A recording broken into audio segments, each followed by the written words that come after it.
दोस्तों, अभी अभी एक बड़ी खबर निकलकर सामने आ रही है। भारत बनने जा रहा है दुनिया का नंबर 1 हथियार एक्सपोर्टर। अब पूरी दुनिया में मचेगी तबाही और भारत की 114 लड़ाकू विमान खरीदने की योजना। MRFAD में लक्कड़ मार्टिन को हम सब लोग बिल्कुल राइट ऑफ करके चल रहे थे कि भारत सबका लड़ाकू विमान खरीद लेगा, लेकिन लॉकहीड मार्टिन का जो F-21 है वह तो बिल्कुल भी नहीं खरीदेगा। जी हाँ, बताया यह जा रहा है कि भारत जल्द ही दुनिया का नंबर 1 हथियार एक्सपोर्टर बन जाएगा। लेकिन आज लॉकहीड मार्टिन, जो कि दुनिया की सबसे बड़ी हथियार निर्माता कंपनी है, इसने दुनिया को दिखा दिया है। दरअसल भारत को आगे बढ़ते देख कुछ देशों की नींदें उड़ गई हैं, तो वही सबसे पहले फ्रांस का नाम निकलकर सामने आ रहा है। दरअसल फ्रांस ने भारत के साथ जितना अच्छा किया है उतना ही बुरा किया है। फिर दूसरे नंबर पर है अमेरिका। जी हाँ, यह देश जितना अच्छा दिखता है उतना है नहीं। पूरी अपडेट क्या है इस वीडियो में समझते हैं,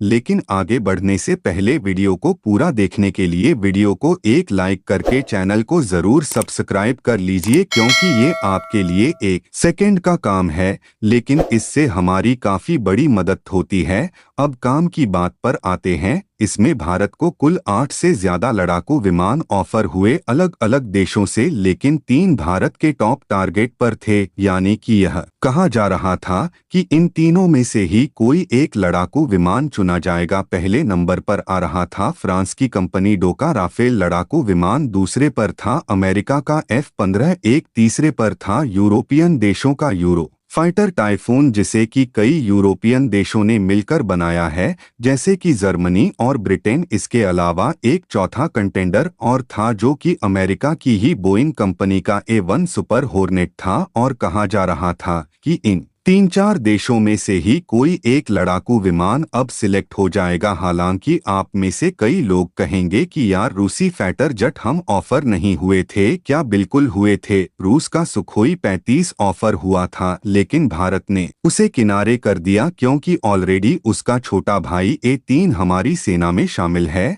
और जो सुखोई 35 है। लेकिन आज दुनिया की सबसे बड़ी हथियार निर्माता कंपनी लॉर्ड मार्टिन ने इस पूरी प्रेफरेंस लिस्ट को उल्टा कर दिया है। दरअसल इस पूरे लड़ाकू विमान के पायदान में सबसे लास्ट पर था लॉक मार्टिन का F-21, जो अमेरिका का F-16 आता है, उसी का यह एक अपग्रेडेड वर्जन है। आप ऐसा समझिए कि F-16 में आपने कुछ फीचर डाल दिए हैं F-35A लड़ाकू विमान के, जैसे कि इसका रडार क्रॉस सेक्शन कम कर दिया, यानी कि F-16 के मुकाबले यह और ज्यादा हल्का सा स्टेल्थ हो गया। जो एडवांस रडार हैं वही इसे पकड़ सकते हैं। इसके अलावा इसमें सेम वही हेलमेट दिया गया है पायलट को जो F-35 में दिया जाता है। लॉकहीड के CEO जिम टेसट ने इससे एक दिन पहले PM नरेंद्र मोदी से मुलाकात की थी। अपने सोशल मीडिया अकाउंट पर हीड मार्टिन ने लिखा, CEO जिम टेसट माननीय नरेंद्र मोदी से मिले। 3 दशकों से अधिक समय से एक विश्वसनीय भागीदार के रूप में हम स्थानीय उद्योग की होनहार प्रतिभा और क्षमताओं को पहचानते हैं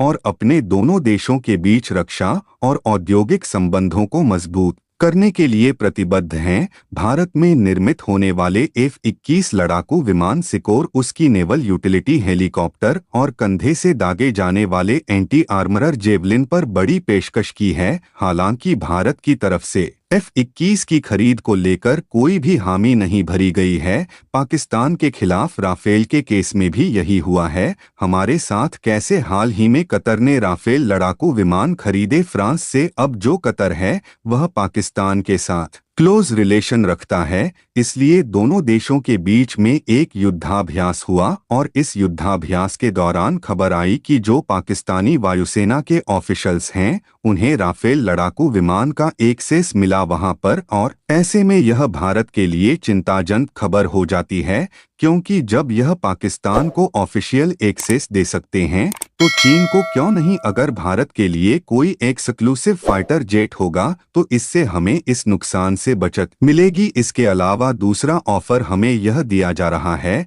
कि F-81 100% भारत में ही मैन्युफैक्चर किए जाएंगे। आपकी क्या राय है? हमें कमेंट करके जरूर बताएं।